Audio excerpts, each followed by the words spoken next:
Welcome to Toonzo BD! এক শান্ত আর সুন্দর গ্রামে থাকত আরিজ বাবু নামের এক মিষ্টি ছেলে। সে খুব ভালো ছেলে ছিল। তার সবচেয়ে প্রিয় জায়গা ছিল গ্রামের পুকুর পাড়, কারণ সেখানে থাকত তার সবচেয়ে কাছের বন্ধু একটা সাদা হাঁস। হাঁসটার নাম ছিল টুংটুং। টুংটুং কথা বলতে পারত না, কিন্তু তার চোখ আর কোয়াক কোয়াক শব্দেই আরিজবাবু সব বুঝে যেত। প্রতিদিন স্কুল শেষে আরিজবাবু দৌড়ে আসত পুকুর পাড়ে। টুংটুং তখন পানি থেকে উঠে আরিজবাবুর দিকে হেঁটে আসত, যেন বলছে, আজ কি শিখলে বন্ধু? গ্রামের ছেলেমেয়েরা আরিজবাবুকে বলল, হাঁস কি আবার বন্ধু হয় নাকি? আরিজবাবু মুচকি হেসে বলল, বন্ধু হতে কথা লাগে না, লাগে মন।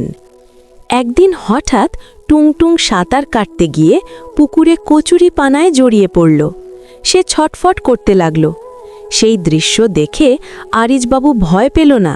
সে দৌড়ে গিয়ে কচুরি পানা সরিয়ে টুংটুংকে টেনে তুলল।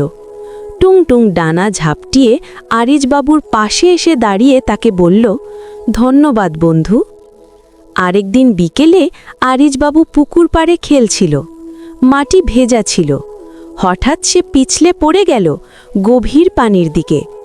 আরিজবাবু চিৎকার করার আগেই কোয়াক কোয়াক কোয়াক শব্দে জোরে জোরে ডাকতে লাগল টুংটুং। তার ডাক আর ডানা ঝাপটানোর শব্দে পাশের এক কৃষক ছুটে এলো। কিছুক্ষণ পর আরিজবাবু নিরাপদে উপরে উঠে এলো। সে টুংটুংকে বুকে জড়িয়ে বলল, আজ তুমি আমাকে বাঁচালে বন্ধু।